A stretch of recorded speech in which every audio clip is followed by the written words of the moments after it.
Welcome to your Daily 5 for Wednesday, April 10th, 2024.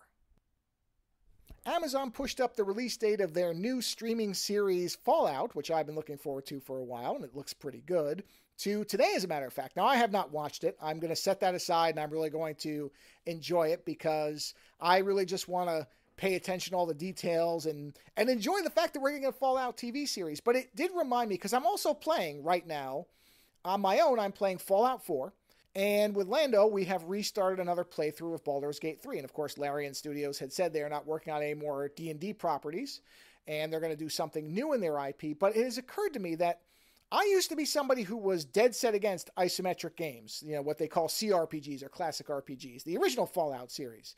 And there is this huge dividing line for a lot of people in the Fallout community where you either are fans of the old games or you're fans of the new games, and you cannot coexist between those worlds, except, yes, you can, because I tried to play Fallout 1, I want to say 6-7 years ago probably, and I gave up on it. But at that point, I still wasn't back into liking, in fact, I shouldn't say back into, I never liked isometric games. I never played them when I was younger that I can recall. I never really liked them.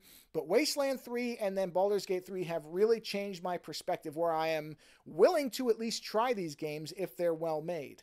And the thing is, there has been this sharp divide for a lot of Fallout fans between either liking the older Interplay stuff or liking the newer Bethesda stuff. And again, to me, I've always found that to be kind of silly, because I understand what those differences are. They are different games. They do have different storytelling approaches. Absolutely, I get that. But we're all pretty sure, I think, at this point, aren't we, that Fallout 5 is going to be like Fallout 4. They're not going to suddenly revamp the formula. Bethesda has their way of doing things.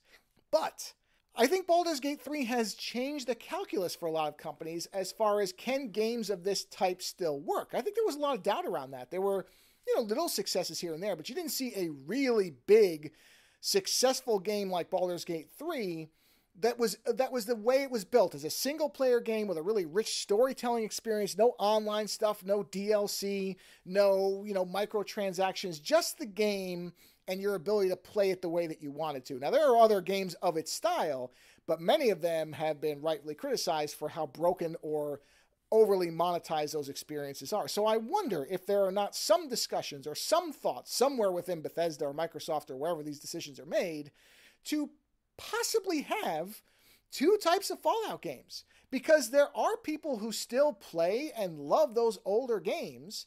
So there is obviously a market there.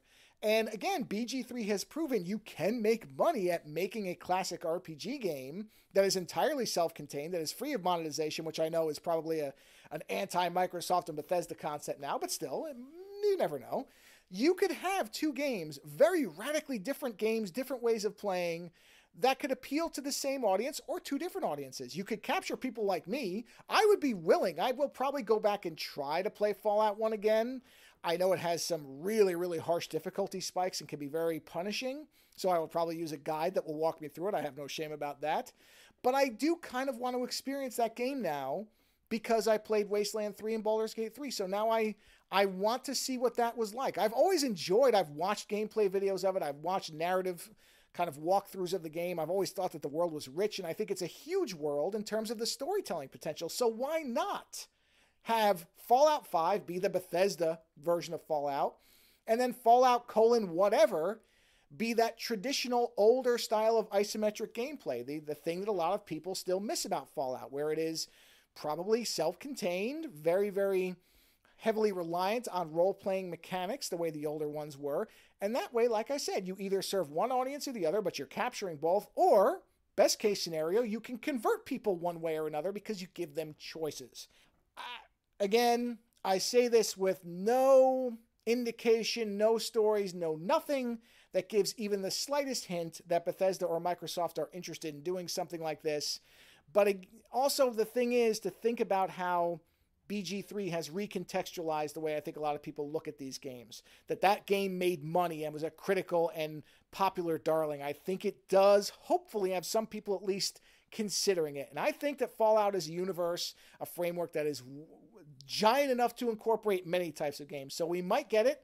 I don't know, probably not, but I can hold out a small, tiny sliver of hope that maybe outside of Fallout 5, we might get something that feels a little bit older, a little bit more familiar for the fans of the originals. We'll see.